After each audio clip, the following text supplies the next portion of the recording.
नमस्कार दोस्तों, क्या आपको भी बार बार गुस्सा आता है और गुस्से में आप चीखने चिल्लाने लगते हैं? यदि आप ऐसा करते हैं तो खुद को अपनों से दूर कर रहे हो। ये दूरी कभी कभी इतनी बढ़ जाती है कि फिर रिश्ते टूटने में देर नहीं लगती। यदि आपको अपने रिश्तों की कदर है तो जीवन के हर मोड़ पर शांत रहना सीखो। आज हम आपको एक ऐसी कहानी बताएंगे जिसे सुनकर आप अपने चीखने चिल्लाने की आदत को बंद कर पाएंगे। एक समय की बात है, एक महान संत अपने शिष्यों को प्रवचन दे रहे थे। तभी कहीं से बहुत ज्यादा चीखने चिल्लाने की आवाज आई और इस आवाज ने सबका ध्यान अपनी ओर कर लिया।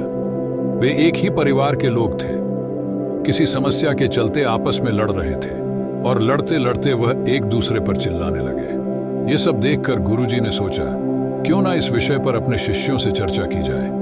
थोड़ी देर बाद वह परिवार वहां से चला गया और गुरुजी ने सभी शिष्यों से कहा, तुम में से मुझे कोई बता सकता है कि इस परिवार का चीखने चिल्लाने का क्या कारण है? एक शिष्य बोला, गुरुजी, जब मनुष्य के विचार एक दूसरे से नहीं मिलते तब परिवार के बीच मतभेद हो जाता है। दूसरा शिष्य बोला, गुरुजी, उनके मस्तिष्क पर क्रोध सवार हो गया होगा। क्रोध में अक्सर इंसान चीखने चिल्लाने लगता है। गुरुजी बोले, इंसान एक दूसरे के पास होकर भी चिल्लाता है क्योंकि दो व्यक्तियों के दिलों की दूरी बढ़ जाती है।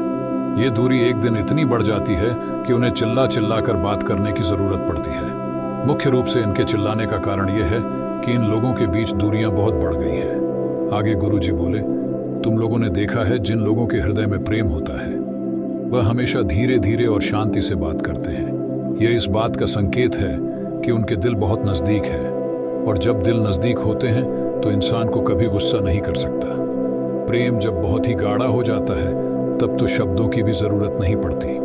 इंसान का एक इशारा या उसका मौन ही हमें बता देता है कि उसके हृदय में कितना प्रेम है। इसलिए गुस्से में चीखो चिल्लाओ मत, शांति से काम लो। सभी शिष्य संत की बात से सहमत थे। उन्होंने उन्हें प्रणाम किया। कहा भी गया है, अगर ईमानदारी से कोशिश की जाए तो हम अपने अशांत मन को शांत कर सकते हैं और गुस्से को काबू कर सकते हैं। अगली बार जब आप सभी को गुस्सा आए तो इस बात पर जरूर गौर करें। चिल्लाओ मत चिल्लाने से आप अपने करीबी लोगों से दूरियों को बढ़ा देते हो। जब भी आपको गुस्सा आए तो कोशिश करो उस वक्त आप किसी से कुछ ना बोलो, क्योंकि गुस्से में कही गई हर बात तीर की तरह होती है, और यह तीर एक बार कमान से निकल जाए उसके बाद उसे वापस लेना बहुत मुश्किल हो जाता है। जरूरी नहीं है कि आप ही हमेशा सही हो। कभी कभी दो लोगों के भिन्न विचारों के कारण आपस में मतभेद हो जाता है। हमें ठंडे दिमाग से यह सोचना चाहिए, हमारे लिए कोई बात सही है तो दूसरे के लिए कोई और बात सही हो सकती है। इसलिए हमें उसकी बातों को समझना चाहिए। यदि एक बार आपने किसी पर चिल्ला दिया तो यह आपकी आदत बन जाएगी। आप बार बार उसे पर गुस्सा करोगे और आपके बीच बातचीत ठीक प्रकार से नहीं हो पाएगी। इसलिए शब्दों का प्रयोग ठीक प्रकार से करो, वरना सामने वाला यह सोचेगा कि आप उसकी इज्जत नहीं करते।